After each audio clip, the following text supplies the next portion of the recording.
I welcome you warmly on behalf of Animals Angels. My name is Paula Zamani, and we are glad to invite you today to our webinar called Camel Welfare Towards Sustainable Camel Husbandry.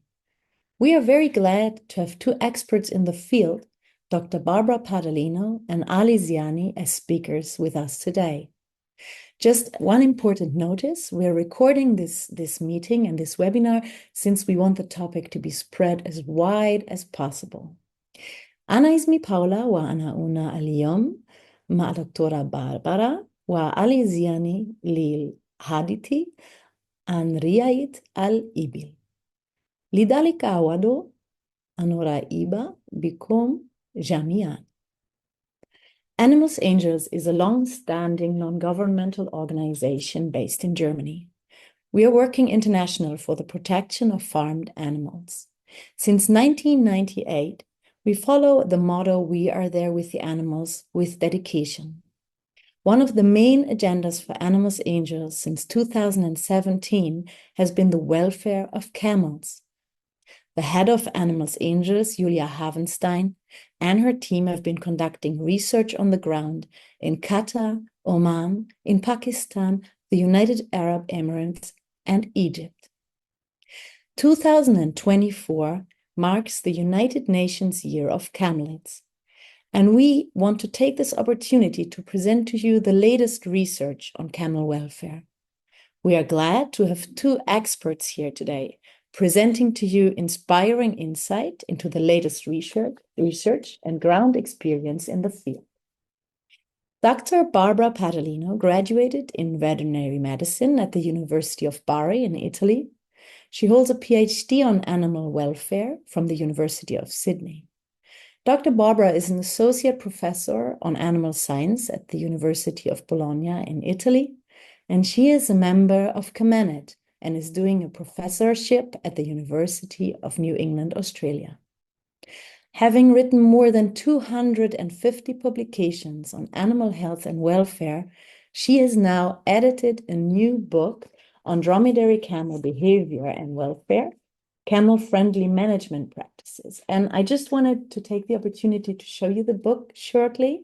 It's been published in 2024 by Springer, and it's available in bookstores online. And it's really a great read because you have a lot of hints at the body language of camels and on their well-being and how to make sure that they're treated in a good way. So it's really a very good read. Check it out. And she will also talk about the book. And one of her main goals is researching and proposing welfare standards for dromedary camels.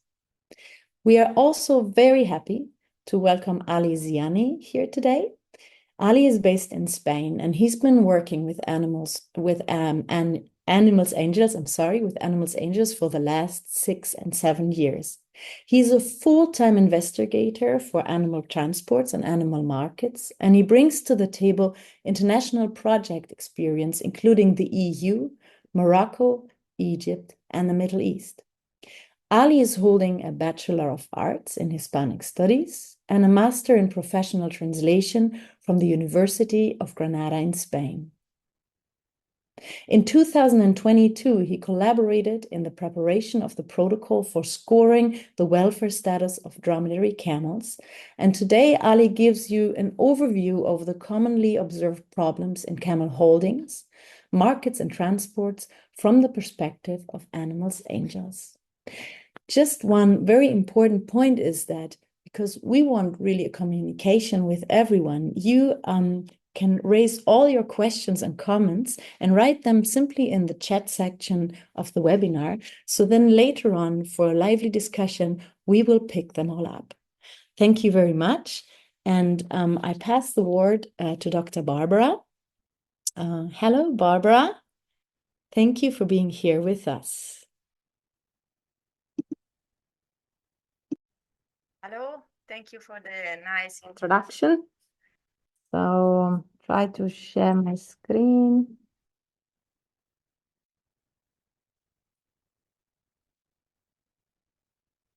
Tell me if you can see the slide, please.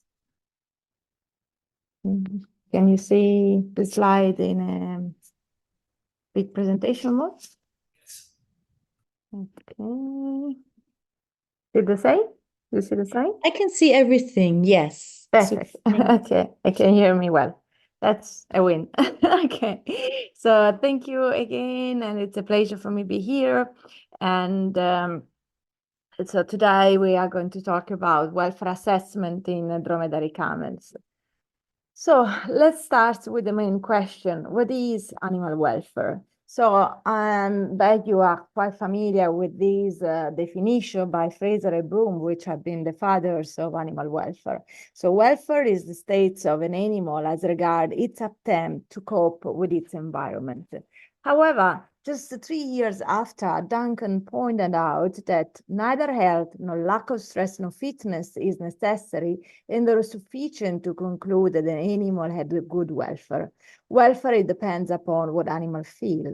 So it's no more like, the lack of stress, but really try to understand the sensation, the feeling of each animal. And, assessing feeling is hard in humans. It's even more difficult in animals. This is why I like the definition of Pond, which says welfare is a term that describes a potential measurable quality of a living animal at a particular time and ends in a scientific concept. So definitely, the assessment of welfare requires a multidimensional approach and should aim to determine the actual welfare of animals, including both physical and mental states. But I really like that just welfare is a science. And as a welfare scientist, we really need to try to be objective and try to measure the quality of the life of animals, which cannot talk. So I also like what Professor Maria Dawkins said. She's probably one of the mother of animal welfare science. So to really understand if the animal is in a good quality of life, so in a good welfare state, we should ask, do animals have what they need and what they want? So let's start to break the ice. And so this is the first poll for you. So can you tell us, what do you think? What do camels need?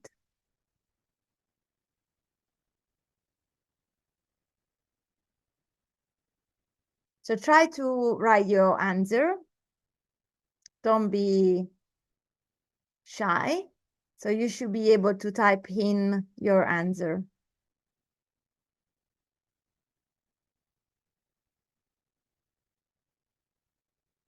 Oh, Jasmine, are you able to write into the, is it working for everyone? Just asking. okay, I got one. Yeah. So good. Yeah, Hey, please also work. the others. Yeah. You can write also in Arabic if it's easier. Two people have written something. Let's try to wait another bit and then we can maybe see the results. So let's have a look at what these two participants says. What do camels need? Can we see the answer? Or Jasmine, can you see the answer?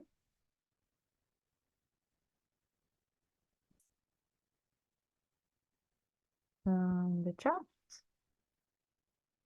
You should see it. I don't see them. There has been answering, I think. Maybe Jasmine from the technical part. Are you able to show them?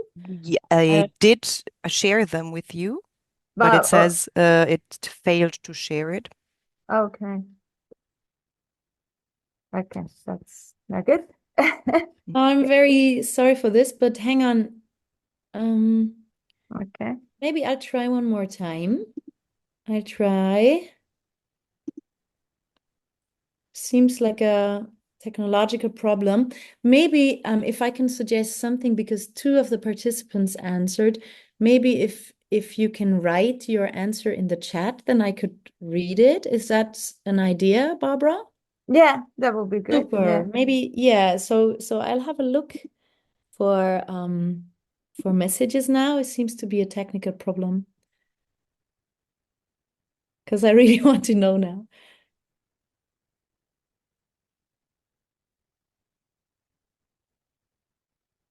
Yeah. So, and the other poll was, what do camels want? I don't know if we can try with the other pools, or again, I mean, if this doesn't works, which I don't understand why, we might also just write in the chat.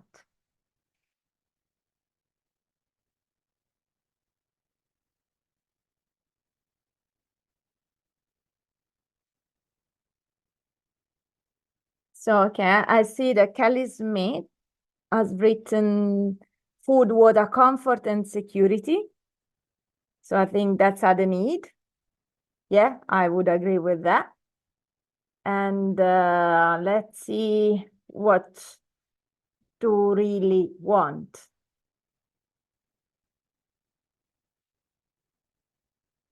So the difference between needs and wishes is that, like, you know, the needs are the minimum standard. So what we really need to give to make sure that, like, you know, the minimum need of a species are met.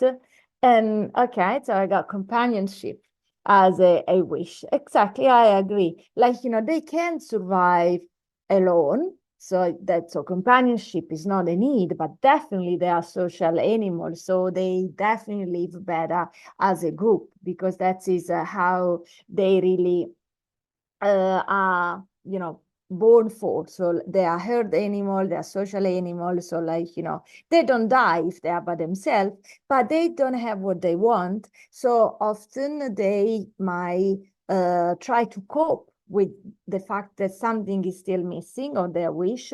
And this is why, like, you know, once I've written a paper of camels, bulls, which were living by themselves, and due to this lack of companionship, lack of freedom, and lack of like what they needed and wanted in particular, so they develop lots of stereotypy. So I hope now it's a bit more clear for you, so that if, like, you know, we just give the minimal welfare standards, so we try to cover only the need, but honestly, to make sure that the dromedary camel that we care for are in a good welfare standard, in a good welfare, we should make sure that all the animals have what they want. Okay.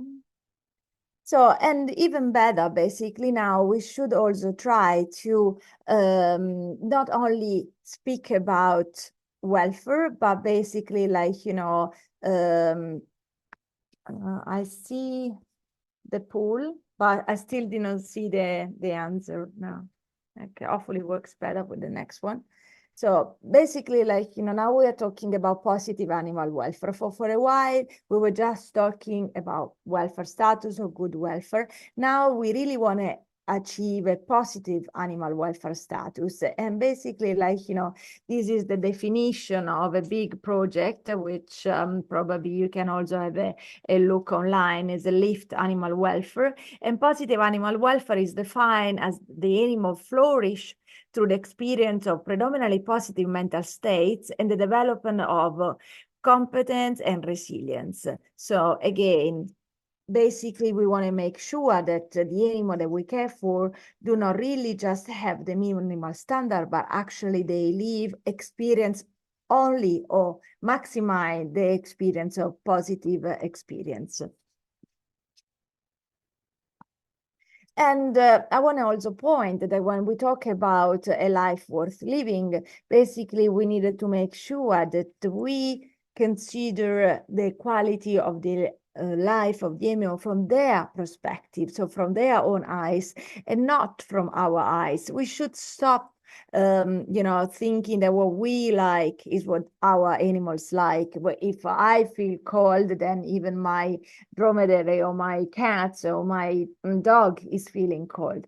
Each species has some peculiarities, and this is why we should stop anthropomorphism. So thinking that the animal are the same, they have the same feeling as humans. They have feelings and they have perception, but they perceive the world with their own eyes. And to meet the welfare needs and the welfare wishes, then we really need to see the, you know, and the world with their own eyes. So, and the other point that is important when we talk about welfare science is that the needs and the wishes of the camel are the same. It doesn't matter if it's a dairy camel or is a meat camel or is a raising camels. It's a dromedary camel, and as a species, they will perceive the world in a particular way, and they will have some specific need and some specific wishes, which should met always. It doesn't matter if there are an intensive or in extensive husbandry system. So hopefully this time works. Let's share another poll. What do you think? Is this good welfare? Yes, no, I don't know. Can you try to answer this question? Maybe multiple questions we can see straight away. So it's no, I don't know. We have only 3 answers so far, so there were more than 9. So please. So no, and I don't know. So 56 people say no, and 44 say I don't know. Okay, we can, okay, then we can move on the next slide.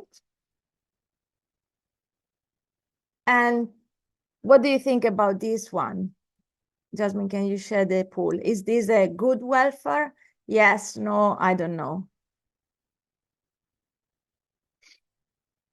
So in this case, 80% of the people say yes. So those are picture taken in Pakistan. So, and the animal were all living in group and they were under pastoralism. So in this case, the majority says yes, and then 2 of you said, I don't know.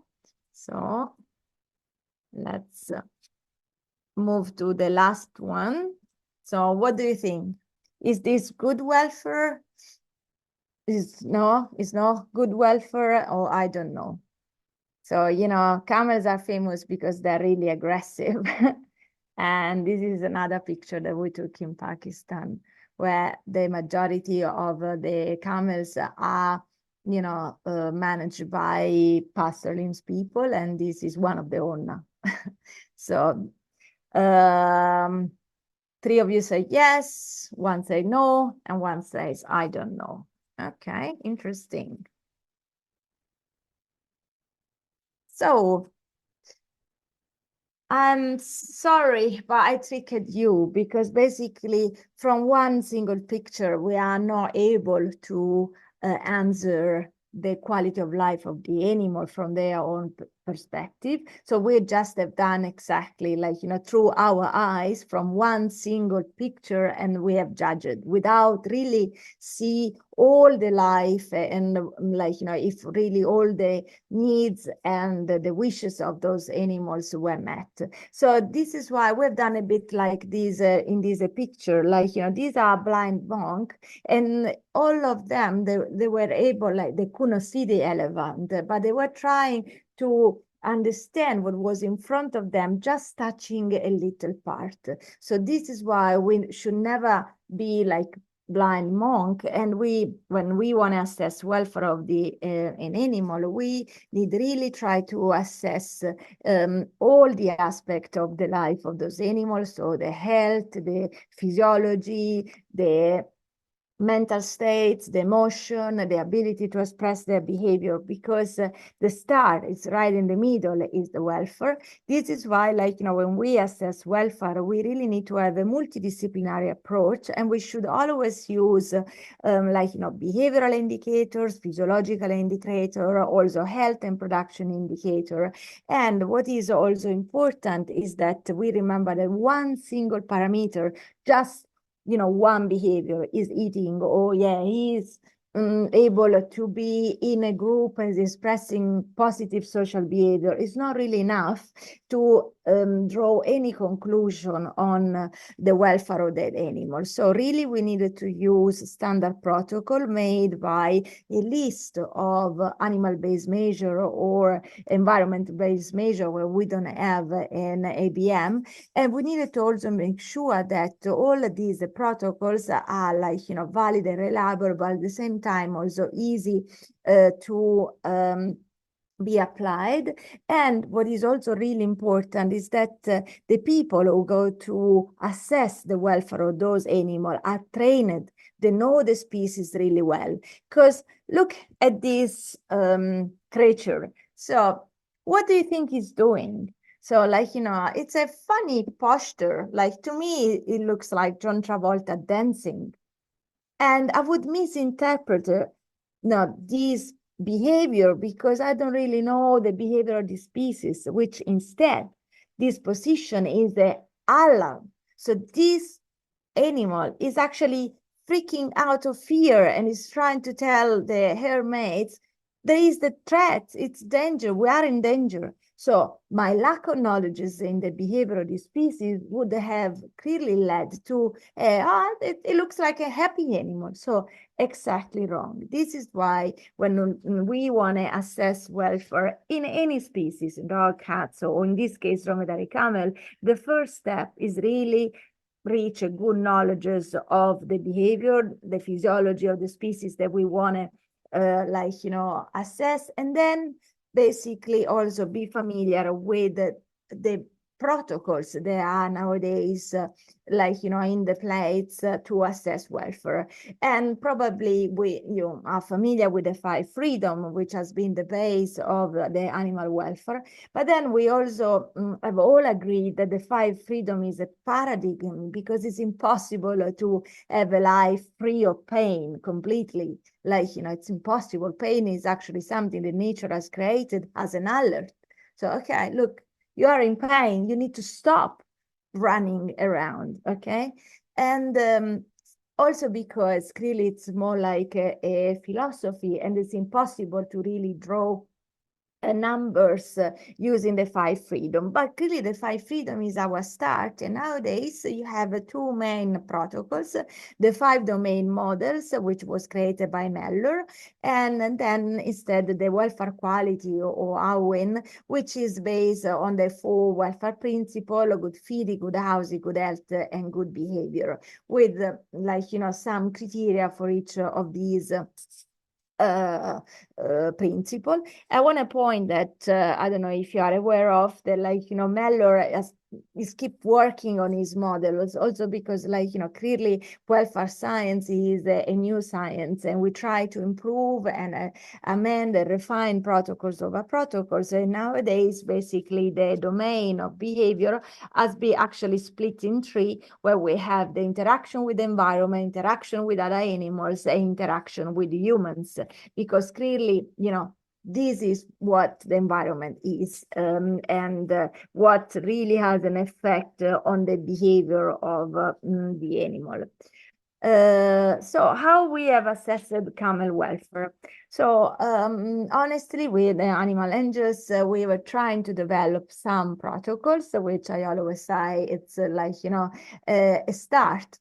And we started with this paper, which was published in 2021, and it's the first protocol for assess camel welfare in intensive, semi-intensive husbandry system. So it's a protocol which is based in three levels, so the caretaker level, the herd level, and the animal level. And as all the protocol is clearly made of a list of EBM and ABM that we try to also apply and make sure they were also feasible.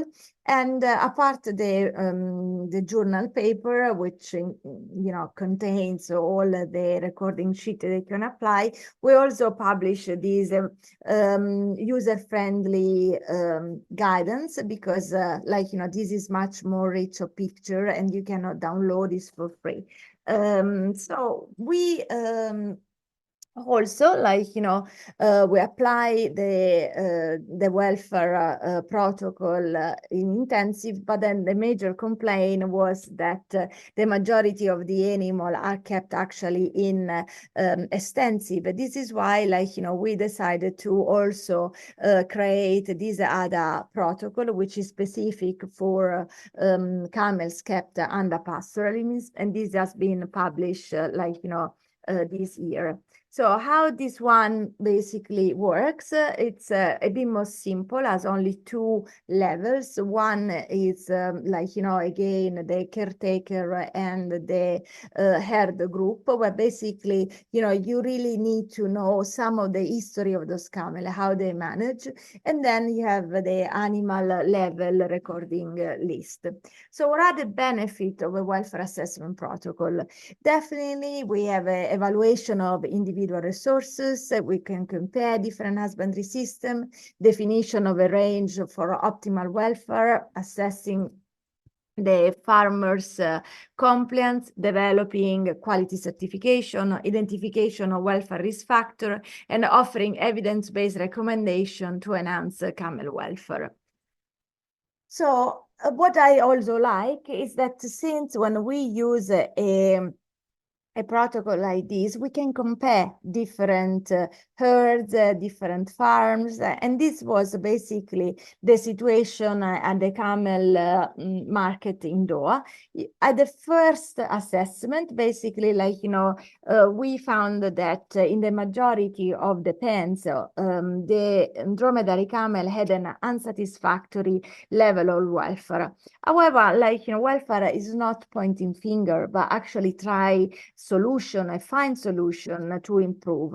So with our protocol, you can easily see where were the problems. And basically, this is an example of one of the pen which results unsatisfactory. And you could see that the issues were mainly the good housing. So the ABM and the EBM that we monitor for the good housing, which the majority of them were related to the space. So the majority of those animals had not space allowance enough, no feeder enough, the drinkers were not enough for the group, or the shade was not enough.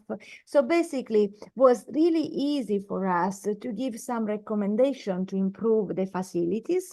And this is why I'm really glad that, the Ministry of Qatar actually listened to the recommendation that the Angel gave, and they basically changed and they rebuilt a new market. And then when the Angel went back, they could really see an improvement. So more space, more shade for those animals. Those animals were not hobbled and tired 24 hours a day. They were so able to live in a group, but also enjoy the companionship of the others, because they can really interact with each other. The feeding was improved. There was licking salts to meet the nutritional needs of salts of those animals, and so on.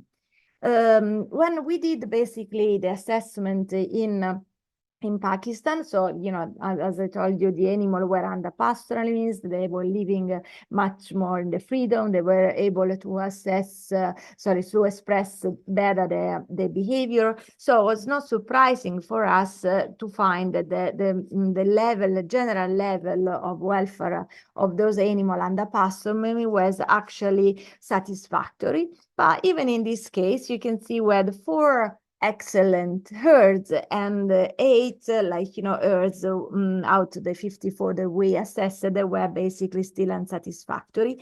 And again, it's nice to have the protocol because we could still see what was the major issues. And in this case, the good feeding was the issues. And this is not surprising because it's true that, like, you know, the animal in nature, like, you know, they are able to express their behavior. So, like, you know, the good behavior principle is higher. However, they live on what they found. And we know that with all the drought that we can go through, like, you know, it means that they might not have a diet which really meet all the nutritional requirement for that species all year long. And indeed, like, you know, the majority of those animals had a body condition score of 2 and not definitely 3, which would be the optimum.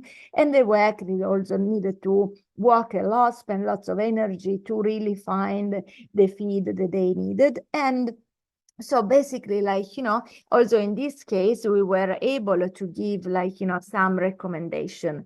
If you want to read in detail the results of our welfare assessment in Pakistan, the paper has been recently published in Frontier, and you can also, like, you know, use this QR code to reach download the paper. All the paper that I'm talking are open access. You can easily find a download.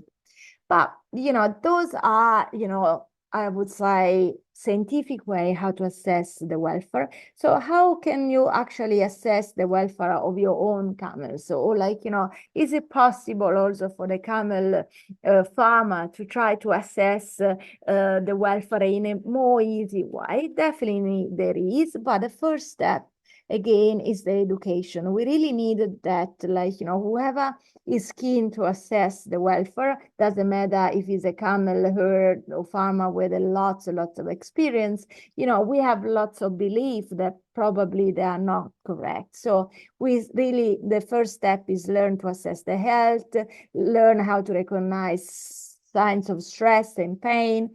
Pain is still hard because, you know, we don't know enough. And some of the camel farmer that we interviewed, they told they were able to identify, like, you know, pain in camels looking at their big eyes, which, you know, could be true because in other species we use a lot of facial expression. So they definitely, they need to understand also the low stress handling technique, but then they can also use these other idea. Again, I've stolen it from Professor Meller, who has created this Mellorator. The Mellorator is not a welfare assessment. It's just like, you know, a way how each owner can decide if their animal are in a good welfare state. And then this Mellorator can be applied to all species. So I try to play with it and try to adapt it for the camels. And basically how it works, again, you can recognize the 5 domain, and then there are some statements for each of the domain. And then the farmer has to agree or disagree, like, you know, like from strongly disagree to strongly agree with the statement. So, like, you know, they drink enough and they have clean water. So the farmer can just have a look and say, yeah, I agree, I disagree. What is nice on this app that you can assess multiple times, so you can also see in, you know, during the day or multiple week if, you know, the awareness that maybe the water was not clean actually brought to a change to actually offering clean water, because this is the real idea of the Mellorator. Try to, you know, make the farmer be their own assessment, and if they disagree with the statement, see if they do anything to change, and changing their mind, they clearly, that means that they might increase the welfare of the animal in the care. And this is something that, like, you know, I adapted the Mellorator, which has been published mainly for horses on camels. And for instance, again, for nutrition and hydration, what will be the recommended to have a positive experience, like, you know, in the domain of nutrition. So camels should have free access to familiar clean water, a fiber-based and nutritionally balanced diet, sufficient food, appropriate feeding, grazing and browsing, a minimum daily salt requirement. Those will be like, you know, good recommendation to have a positive mental state in this domain. And then, you know, you could see like, you know, what, you know, we could recommend to make sure that our camels are in like, you know, in a positive mental state in each of the domain of Mellor. So what is the take-home message of today? So camel welfare, health and production are interconnected. Camels in poor welfare condition will have low fertility rate, high morbidity and mortality rate, and the production will be of low quality and quantity. So learn how to monitor and promote positive welfare will lead to happier camels and happier camel breeders. And clearly with this, I have to thank the Angels, which founded the majority of my study on camel welfare, but also all the colleagues, co-authors that's, you know, helping me in writing the papers and also the chapter of the book that Paula showed you before. And clearly also all the camel and the caretakers and the owner who participate in our study also, because I always think that, like, you know, we still need to learn, and only by sharing our experience and learning from each other, we can really do something to enhance the dromedary camel welfare. And clearly, I'll thank you for the attention and for your interest in this webinar. Thank you so much. Shukran jazilan, Dr. Barbara. Shukran. I think it's amazing also the very specific recommendations and to show where the research has gone, and I think it's very valuable. And so thank you very much. And we also have many questions coming in already that we have a time afterwards to discuss. Yeah. And if there's more questions or comments coming to mind, it was already said that it was a great presentation. I can read here. And I would like to also come to our next speaker, Ali Ziani. So thank you for taking the time to talk about your field experience and wide experience in the field. And during Ali's talk as well, please feel free to leave comments and questions in the chat area. So hello, Ali. I'll give it over to you. Me first, just share maybe the my screen.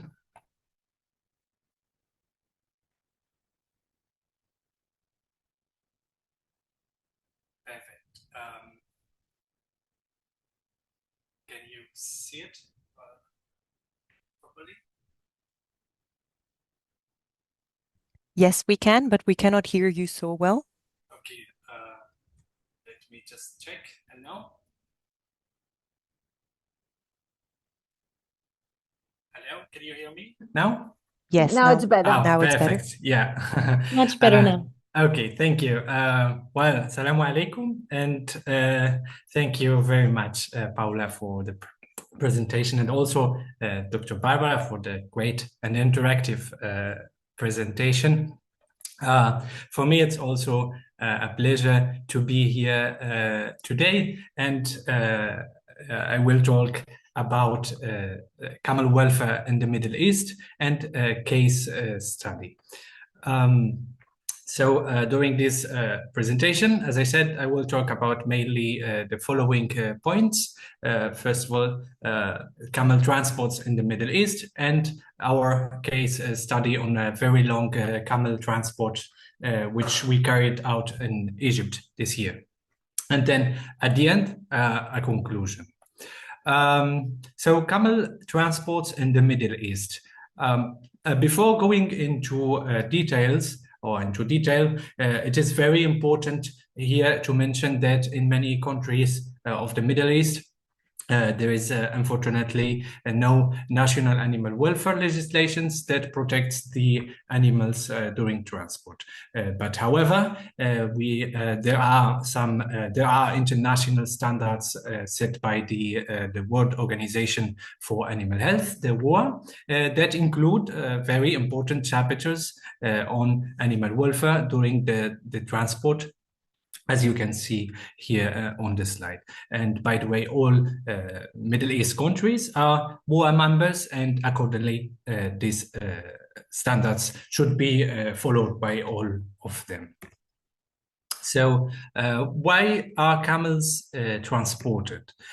In many countries, the camels are transported as farm animals with different purposes. For example, we have for meat, milk, and also leather. They are transported to animal markets where they are also sold in, for example, in auctions, or also directly between traders or private individual farms.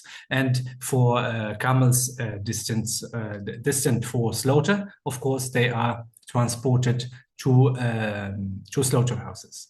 Like every other farm animals, camels are also transported for breeding and fattening purposes.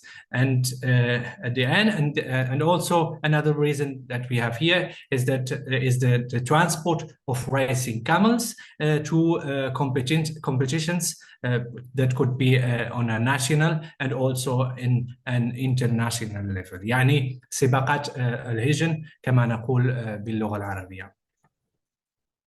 So the transport of camels can be, let's say, divided into two types. One is the short journeys. يعني this could be مثلا directly between traders, between farms or private farms, as we said before in the previous slide. And secondly is long journeys. This could last days and even weeks by land and sea. This, of course, applies to also racing camels, breeding, and of course slaughter camels. A long journey could also be not only could also by land and on a national level, not only international. And for example, this we have the example of the transport of camels between the south of Egypt from Abu Simbel, border with Sudan, to Camel Market in Cairo. This journey normally takes around 24 hours by trucks without any stops, which we will talk later, or we'll see later. And here on the slide, the map shows the most common export routes of camels destined for slaughter from East Africa to northern Egypt or the Gulf region. Sorry. Like for all farm animals, the quality and the way that the camels are transported depends on the economic value of the animals, or of the camels in this case. For example, racing camels are transported in a different way than slaughter camels. And of course, this leads sometimes, unfortunately, to a lot of differences also in case of the transport conditions. And of course, when we have a poor transportation of animals, this could have serious negative effects on the welfare of the animals. So according to our observations in many countries in the Middle East, also in Morocco, we recently, the last summer, we have been in the south of Morocco. We observed also that the vehicles used to transport the animals, the camels, are not at all designed for the transport of the animals, but they are mainly multi-purpose or multifunctional vehicles or pickups. And also these vehicles, we observed that are not fitted with ramps, or only have unsuitable ramps. We will see an example of that later also, but often they are, we observed often that they are without roof and do not protect, for example, their animals from weather conditions like burning sun and the sandstorms, for example. So as a result, this could cause to the camels obviously unnecessary suffering and injuries, and also stress. And of course, when we are loading camels, and for example, the vehicles has no loading ramps. The ramps, this could be also dangerous not only for the animals but also for us. So here on the left pictures, we can see some examples of camels loaded into unsuitable vehicles, pickups of small size and medium size, not at all, as you can see, designed to transport animals. On the right picture, we can observe a group of workers trying to load apparently as a young camel into a truck without using, as I said before, any ramps, by just pulling the camel's tail and from the neck, causing, of course, to the camel an additional and unnecessary stress. And of course, suffering. This, for example, I think we could sometimes, bikul suhula, avoid it by just using, for example, adequate ramp, in the case of the example on the picture on the right. Of course, we also saw sometimes trucks with suitable ramps, but unfortunately, the great majority does not use a proper loading ramps. Let's watch a very short video about ramps to have maybe a more visual idea.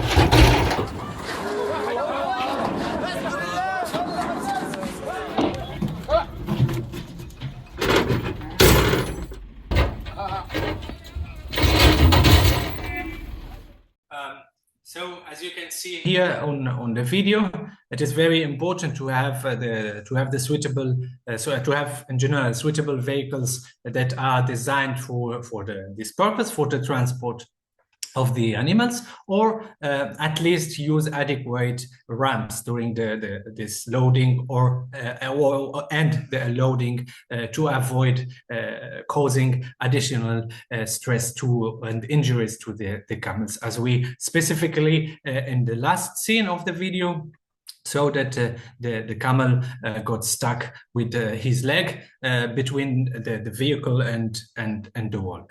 For sure, this was very painful for the camel. Sorry. Okay, so fixation in the Gulf countries, and again also in Morocco, I saw that last summer, and the Middle East, and in the Middle East in general, we observed that the camel's legs are tied together to prevent them from standing up during the transportation. Often they are tied up as showing here on the pictures. And the big problem, or the issue here, is that the shackles are often made of very thin and incisive materials. For example, with as you can see here in the screen and in the pictures, with a thin wire or very thin plastic ropes that of course cut into the skin, and also perhaps prohibit a proper blood proper blood flow of the camels. So this of course cause a lot of as a result this cause a lot of suffering again for the camels, as well as injuries and of course additional stress. And the longer, of course, when we talk about the long transport, or I wanted to say that the longer the transport takes with such fixations, the more problematic for the camels can be. Okay, so this issue, we can avoid it many times by using soft material, as we can see here on the picture. Some owners, we saw that some owners and workers, they use ropes made by soft materials, which is, in my opinion, very good, and of course it's not the best solution, but still better than this wire ropes or the thin plastic ropes. يعني أحسن من السلك الحديدي يعني. Regarding this point, for the loading density or the space aloneness, يعني الكثافة في الشحن, the WOA standards are very clear in this matter, stating that when animals lie down, they should all be able to adopt a normal lying position without being on top of one another, and allowing necessary thermoregulation. But of course,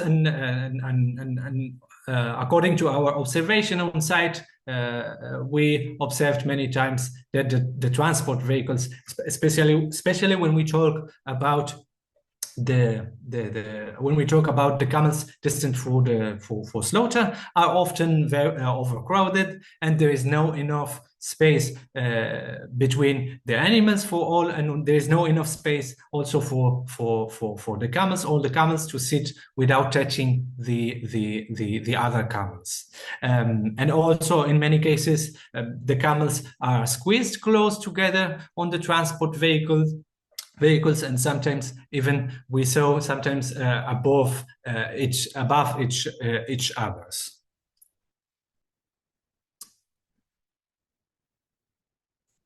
Okay, here on both pictures, we can see that the camels are sitting on the hard metal floor, and you can imagine that with 45, for example, 45 degrees of al-harara, yani, this could cause a lot of suffering, because it's you can imagine like the metal floor with a lot of with 45 degrees, especially when we talk, of course, in about summer temperatures in some in the Middle East countries. So according to what we observed, in many countries, the camels have to sit, as I said, on the metal floor, and sometimes for many days on long journeys. This, of course, does not comply with the WOA standards concerning the bedding material, which has to be added to vehicle floors to assist absorption of urine and excrements. However, there are some other observed cases where we indeed saw that some transports they use the bedding material, as we can see here in the next slide. As you can see here, carpets are used on board the tracks for, in this case, it was for racing camels. Here, as in the two pictures on the left, the camels, can lie in a soft material and do not, of course, injure themselves. This is a good example. And when we talk about the transport of camels, I think we should take into account that all people involved in the transport operation should be competent and basically know what to do, and knows their responsibilities and what to do know what to do in all parts of the journey, as written here and on the WOA standards, with the aim to, of course, to safeguard the welfare of the camels.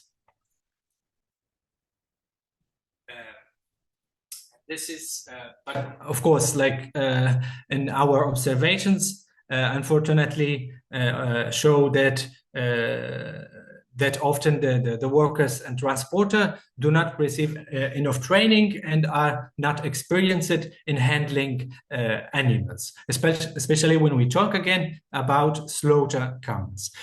During loading and loading operations, we often see that the camels are kicked and beaten in a brutal way and treated with no empathy. So unfortunately, as a result, again, causing to the animals severe injuries and suffering. Another point here is the fitness for transport. The BOA standards are also very clear. The animals to be transported shall be healthy and in a good condition. And as written here, as written in the Article 7.3, the animals are considered unfit for transport if they are sick, injured, weak, disabled. Also, these animals unable to stand, blind, or cannot, or blind in both A's, or cannot be moved without causing them additional suffering, among others. Unfortunately, according to our observations, or what we saw in different countries in the Middle East, animals unfit for transport are regularly loaded and transported, and also often there is no veterinary treatment in case needed for the animals at the markets, for example. Not, of course, in some countries and some markets, not all the countries of the Middle East. This is for the first part, and we jump now to second part. So in this second part of the presentation, I will talk about our recent case study on the transport of camels destined for slaughter from Sudan to Birkash Camel Market in the north of Egypt. So in Animals Angels, actually, we have been investigating into camel transport in Egypt since 2018 and focusing mainly on the camel market in Birkash, which is northern Cairo, near Cairo. And in April and June 2024, we conducted 2 investigations in Egypt to look in detail into the more than 1,200 kilometers long transport route of Sudanese slaughter camels from Abu Simbel to Birkash, Abu Simbel in the south of Egypt, to Birkash Camel Market. And basically, the main objectives of the study were to evaluate the conditions under which the camels are transported, also to assess the duration of the camel's journey, and also at the end to check if the animals receive food or water and rest during the long journey to Birkash. So, as I said before, in Animals Angels, we carried 2 investigations in April and in June. In April, the focus of the investigation was to understand the trade dynamics in the south of Egypt, which include also visits to Darau Camel Market, which is near Aswan. You can see here on the map, and then also to understand how it works in the quarantine stable in Abu Simbel. While in June, we accompanied a transport of camels from the quarantine stable in Abu Simbel to Birkash Camel Market near Cairo, as you can see on the map also. And the objective was to collect information and evidence concerning the conditions and the practices involved in this actually very important part of the trade with slaughter camels in Egypt. Okay, so the quarantine stable. Actually, the quarantine stable is a governmental unit managed by the Egyptian Ministry of Agriculture, and their purposes, among others, are to receive and inspect inspect camels and cattle arriving from Sudan.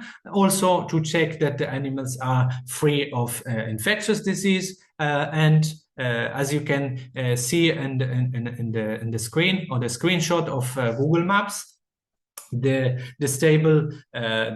quarantine stable is divided into a cattle and also into cattle and camel area. And yeah, by the way, both areas are not equipped with a roof to provide or to give shade for the animals. And regarding the camels, the quarantine stable receive the camels from Sudan every Monday via the Argin, which is you can see in the map, the border Sudan with the Sudan with Egypt every Monday, and then after 2 days on Wednesday, the camels are again reloaded on big trucks and then transported to the Birkash camel market near Cairo, as I said before. Here I share with you a very short video to have some impressions about the quarantine stable.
So as you could see on the video, the handling during the loading procedure in the quarantine stable is as you can see, is brutal and rough. We observed there during our investigation, we observed that the camels are heavily and constantly hit. Wooden sticks are also used with full force, for example, to drive the animals from the pens where they are located, the camels, to the loading area to load the camels. And also the animals remain hobbled during the loading procedures. And we also observed that the camels are hit in sensitive parts of their bodies, including like joints or face and genitals. So as I mentioned, and at the beginning of the second part, in June 2024, we accompanied a transport of camels from the quarantine stable in Abu Simbel to Birkash Camel Market. The transport took more than 24 hours in total. And here on the slide, you can see some details. For example, the number of the camels transported. There were 40 camels. The date and time of first observation of the transport, place of first observation of transport, place of destination. As I said, it's Birkash Camel Market, and the total distance of the journey, and the arrival at destination, and the total time of transport, which I said more than 24 hours. And in the next slide, we're gonna see some impressions, just to have an idea of the trailing. Here in the picture number 1 is the first observation of the truck with the camels loaded. It was the road 75, just after leaving the quarantine stable in Abu Simbel. And then we have the picture 2. It's about the first stop that the driver made. It's 4 hours more or less after the camels, and 4 hours after the truck left the quarantine stable. And here the camels do not receive food or water. Regarding the picture 3 and 4, it is another stop at a resting place. It was a resting place around midnight the same day, and again the camels do not receive any food or water. We have 2 more pictures here, and the picture 5, it was taken just before the truck arrived at the final destination, which is, as I said, the Birkash Camel Market, after more than 24 hours. And the last picture, the picture 6, is the truck parked inside the destination pen at the market. And this was taken just a short day before the loading of the camels start. So during the trailing in June, in this investigation in June, and also during the first one in April, we observed serious animal welfare problems related to the transport and the handling, of course, of the animals. For example, the camels are transported in a restrained sternal sitting position with their front legs shackled by ropes during the whole journey for more than 24 hours, and of course unable to move, as you can see in the first picture. And also on board the truck, the camels are transported in overcrowded conditions, in close body contact, and some of them, they were in a very poor physical conditions, as you can see in the second picture. As we mentioned before, the camels do not receive food and water for the whole journey, with no shade on board and no bedding material. And after the arrival, for more than 24 hours, the camels are immediately loaded with very poor and brutal handling, actually. We're gonna see in the next slide some impressions during the loading of the camels. Actually, we observed that the camels, as I said, are handled very roughly and brutally, and are not guaranteed any time to, for example, to adapt and stand up calmly after being shackled for the whole journey, for the more than 24 hours, without any possibility to change, for example, their position. And well, before going, that was the last slide of this second presentation. But just before going to the conclusions, I would like to share with you, or let you know, that in Animals Angels we will very soon publish a dossier about the transport of camels destined for slaughter from Sudan to Birkash, which contains more details of our case study that I just shared with you.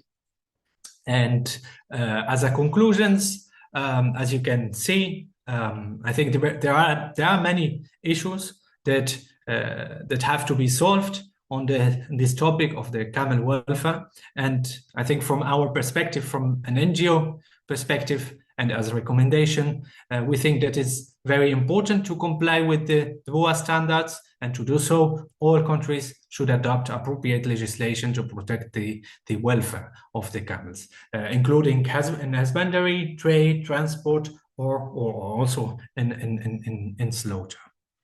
And in the case of Egypt, we think that there is an urgent need to also to adopt and enforce comprehensive animal welfare regulations to, of course, improve the situation of the camels. And also a proper training of animal handlers should be a priority to improve camel welfare, as well as the monitoring of animal health and welfare standards by the competent authorities. And I think that's it from my side. But before finishing, I just want to share with you the trailer of a new documentary that I had the opportunity to make this year about long journey of camels from Abu Simbel to the Birkash camel market, and we call it 40 days route, or in Arabic Darb al-Arba'in. We are still working on it, on the documentary, but as soon as it is finished, we will of course let you know. I will just share the trailer.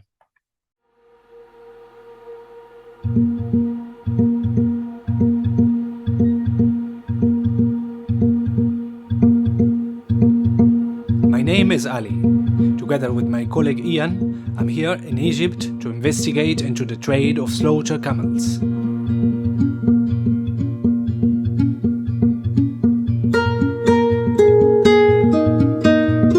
Some questions weigh heavily on our minds. Under which conditions are the camels transported?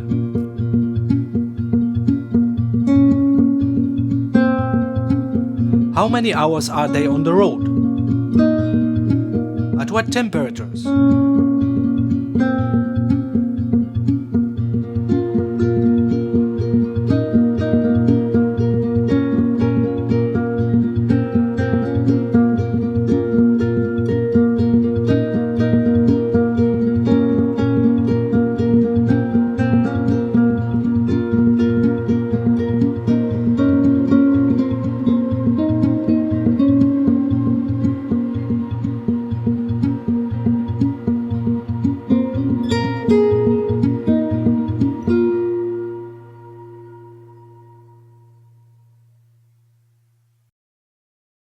Well, thank you very much for your attention, and shukran jazilan. And if you have any question, don't feel free. Please feel free to ask. I will just give the floor to my colleague Paula.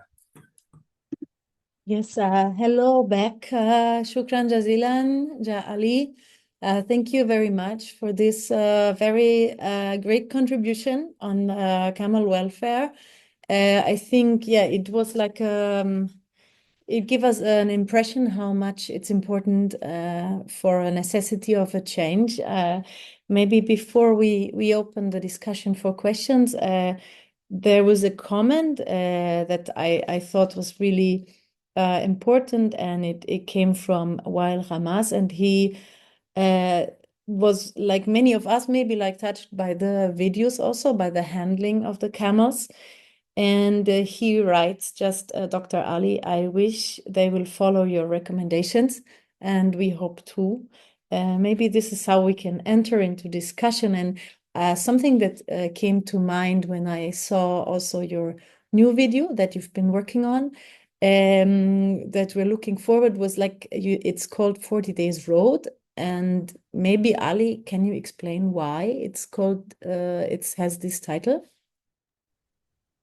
Yeah, sure, Paula. Well, actually, as I said, the 40 Days Road is the literal translation of Darb al-Arba'in in Arabic, which is a very ancient and historic trade route of goods and mainly camels between actually Sudan and North Egypt.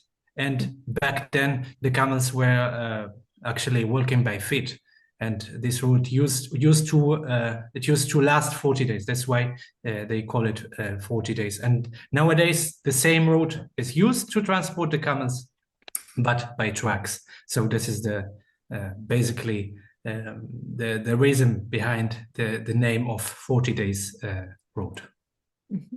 And maybe just staying with this in this area for one moment, there was this question of the number of camels. Like how many camels are exactly important, and why does Egypt import so many camels?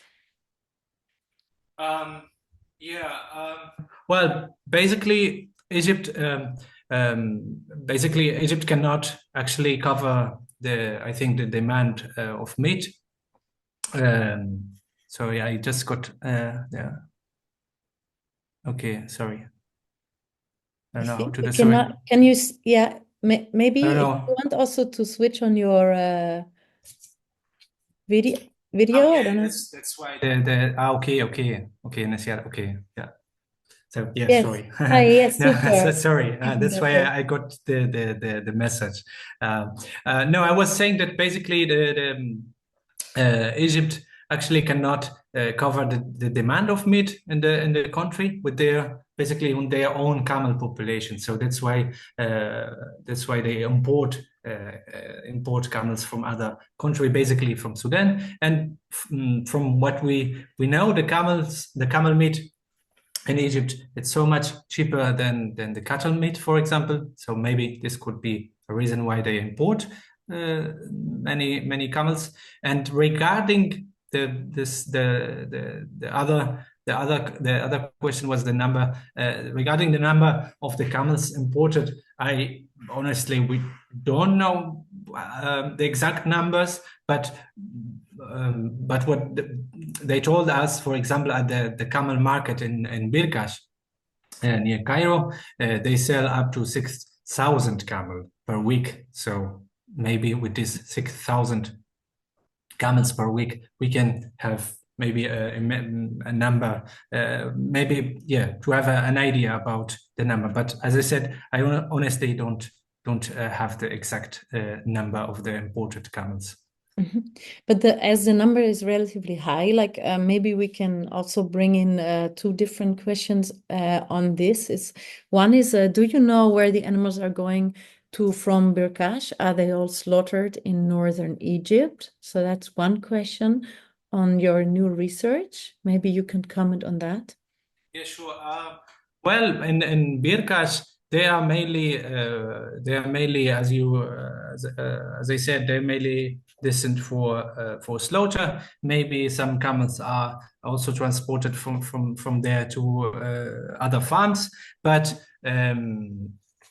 for slaughters, as they told us. And then we also saw that they are transported in not only in the region of Cairo, but also sometimes until to Alexandria or even more other destinations. So basically, the trade or the camels are transported from Abu Simbel directly to this big market, because I think this well, not only in the biggest one in the country, but I would say that it is the biggest in whole North Africa and also the Middle East. So as I said in the other question, it is up to 6,000 camels sold weekly. So it's really big. So, but basically, yes, it's only for meat, for slaughterhouse, and in different part, not only in the region of Cairo.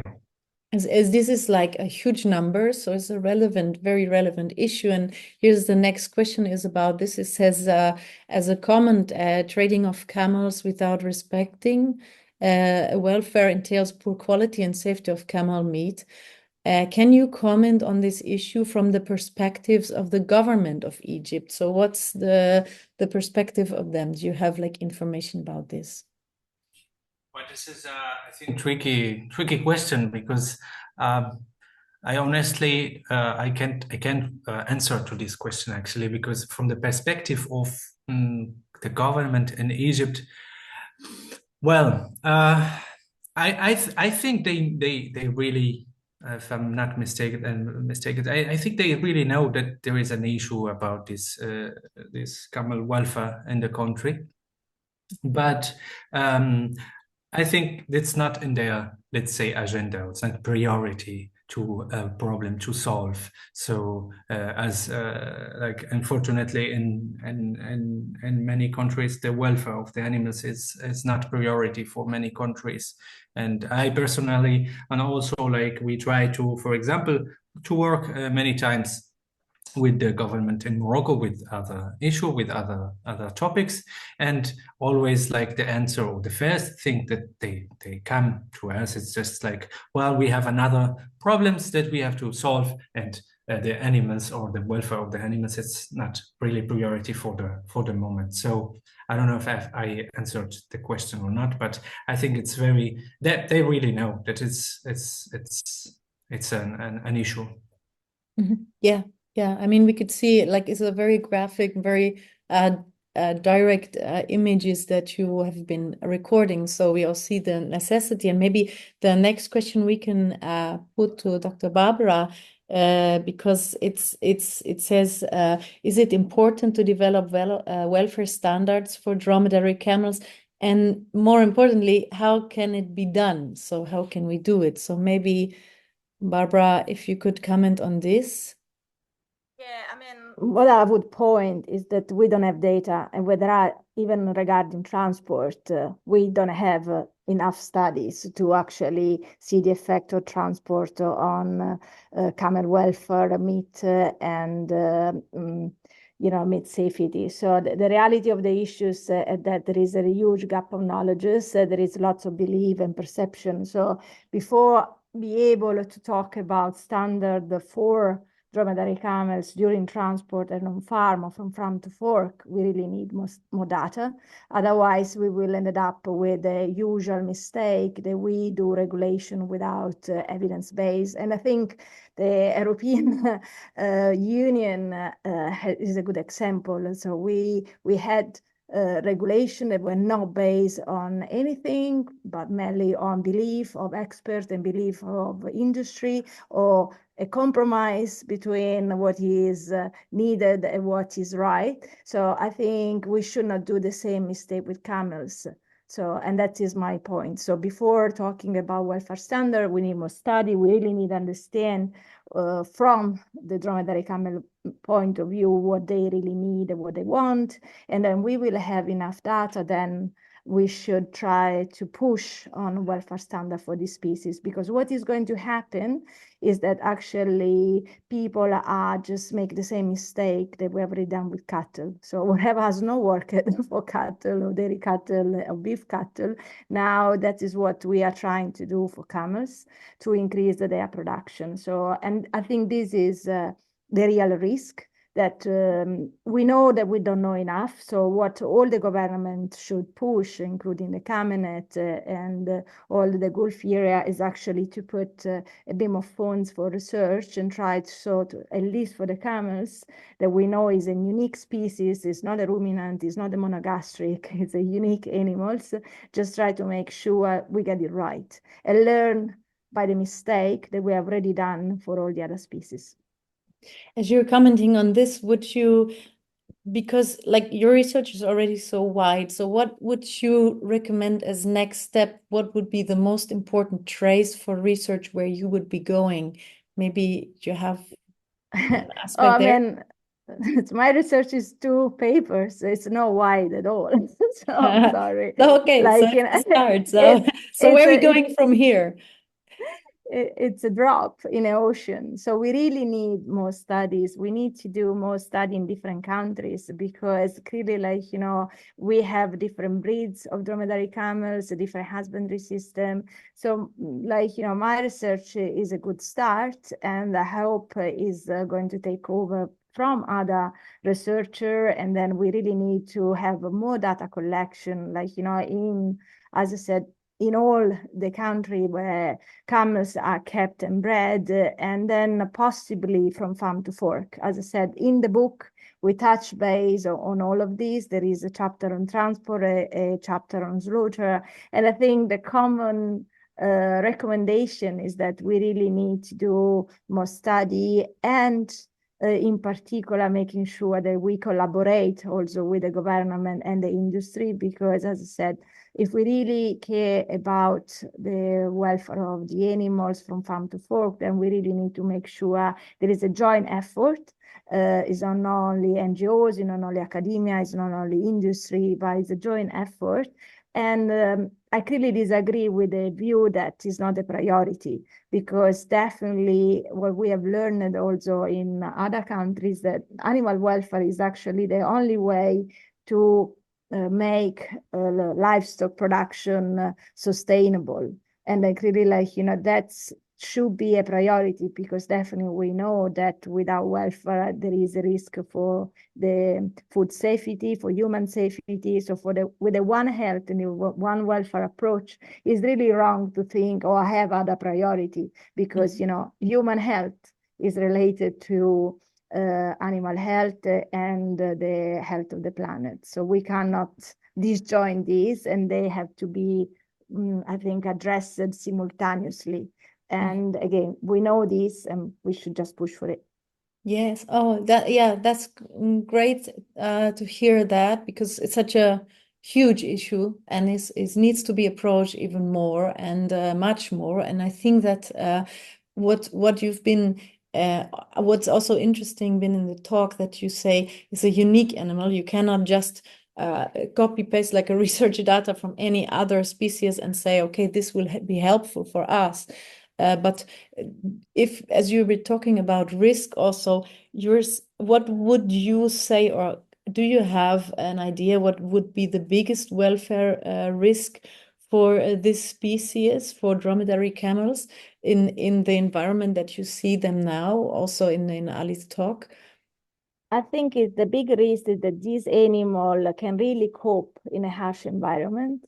They can cope with the cold, they can cope with the heat, just because they are really unique, a wonderful animal in my idea. And the big risk is that we don't understand about the pain in camels. So the fact that they cope, they can survive, doesn't mean that they are not suffer. So, the fact that they arrive alive, like after 24 hours journey in that condition, is just because those are amazing animals able to cope in situation where other animal would die. And this is why the big risk is that this is a great, I think, skill that camels have might become actually their worst nightmare, because then we are going to overuse those animals. We are not able to read the pain. We are not able to read the suffer. And we keep saying he's going to be the animal of the future because he copes with everything. But this is why I think, an ability and a wonderful gift that the nature has given to the camels might become the bigger risk if we don't start really understanding them a bit more, and I think take care of them a bit better. Oh, yeah. Thank you so much. Yeah, thank you.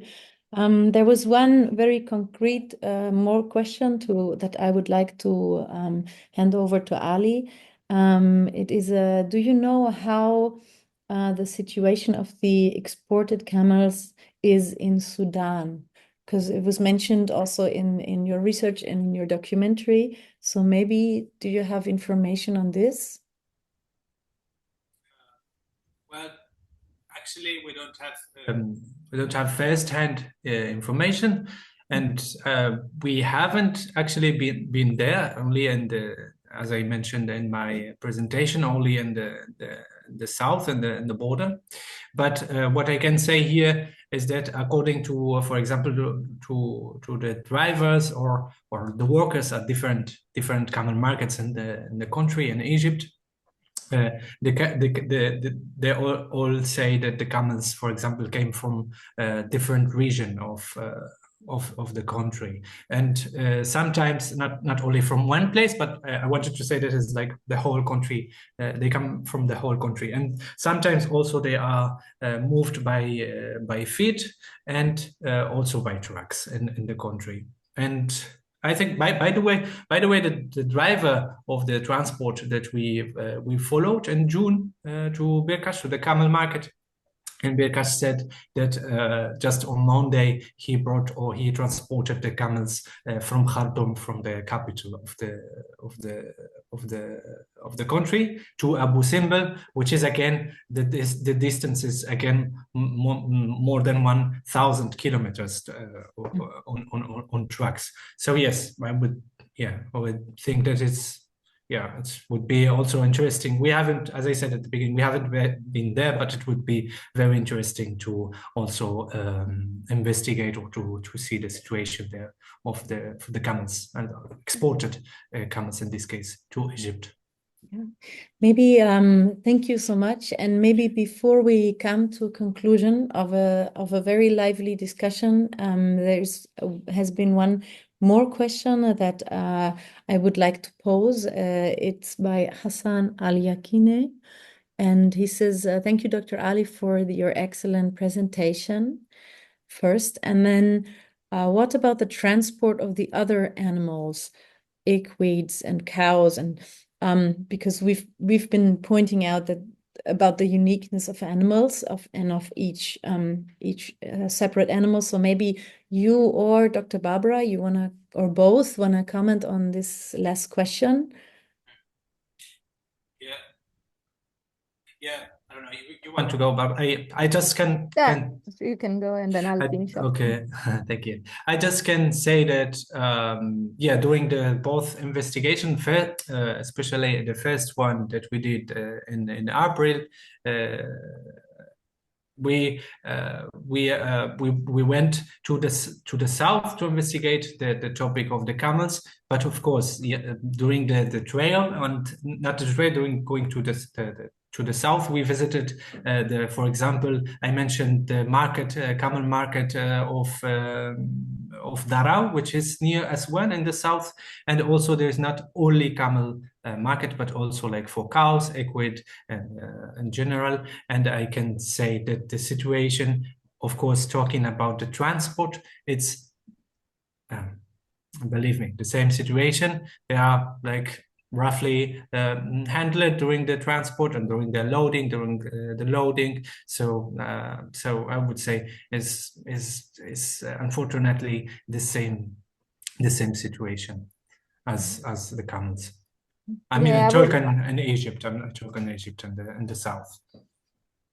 I would add that basically there is no really a regulation with the minimal standard during transport for species in all the Middle East, so all Egypt and in North Africa, and really that means that really everyone transport animal based on what they believe is correct. And what Ali pointed in his presentation, which is absolutely right, is that the journey condition are really associated with the value of the animal. So and that's it. I also saw camels be transported in magnificent camel truck with air conditioning because they were super expensive, camels for reproduction with an embryo just implanted. So I think the real issues is that we, as I said in my presentation, we forgot that the need of the animal are the same. Doesn't matter if they are for meat or for racing. And this is why this discrepancy or how we treat animal, that is unethical. And we do this a huge mistake for the animal transported to slaughter, that they ended up in the worst condition ever without considering that actually the quality of the meat will be terrible, and we are actually putting at risk the human safety and also zoonotic disease, because that is the real issue here. And so it doesn't matter if it's a cow or a horse or a camel going to slaughter. I think they get treated similarly, but in the same species, huge variation depending on the value. Yeah, thank you very much. There was one more question coming in from Well Hamas, and I would like to pose this question because it's about the dialogue and the mistakes that we've been talking about, that we don't do them over and over again. And the question is, do you have any information on animal transportation in Europe to learn from? So maybe Barbara, it's a question. Yeah. I mean, I've been part of the European Food Safety Authority, of the working group for the scientific opinion for basically we call free moving animals, so small ruminant, cattle, pigs, and horses. And then we also had another opinion for rabbits and chicken. And we did a huge analysis of the literature with really lots of papers, and then we ended up with suggestion regarding the the temperature, the minimal space, the journey duration, and the new regulation is a bit of a compromise of what the scientists suggested, but it's definitely could be a good improvement. It's still I think under discussion, but it seems it should become regulation soon, and it's definitely better of the first one, the 1000 of the first of 2005, and probably is also a bit better than the codes recently issued in Canada and in Australia. So yeah, we have something that could be inspiring, and it's not perfect, and again, but it's probably something definitely better, and we need to start somewhere. So it would already awesome if actually the proposal for the welfare during transportation, which will be issued soon by the European Commission, could be spread worldwide.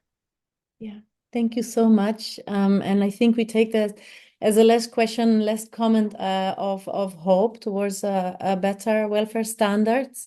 And yeah, I want to thank you very much, Dr. Barbara and Ali, for being here today and for bringing so much knowledge and good questions and also hard material to watch. And also to the guests, I thank you so much for being so attentive and sending us very good comments and questions. I think that many of you have written how this has been an inspiring talk, and we hope to continue on this and to open up a dialogue and connection between each other. For a wonderful species that we've seen, and to hope that what makes them strong and powerful is not becoming their worst nightmare, as Dr. Barbara said. And so I thank you, and I would like to say also a few words, my best. Al-Aize, shukran jazilan, hela il-temenikon, niyabatan hen animals angels, Atamena Lekum Jom Jamil. So on behalf of Animals Angels, we say thank you for your time, and I wish you a pleasant evening and a lot of things that we can reflect on. And if anything comes to mind, please feel free to contact us like anytime. Thank you. Thank you very much. Goodbye. Thank you. Shukran to everyone. Shukran. Bye-bye. Ciao. Ciao.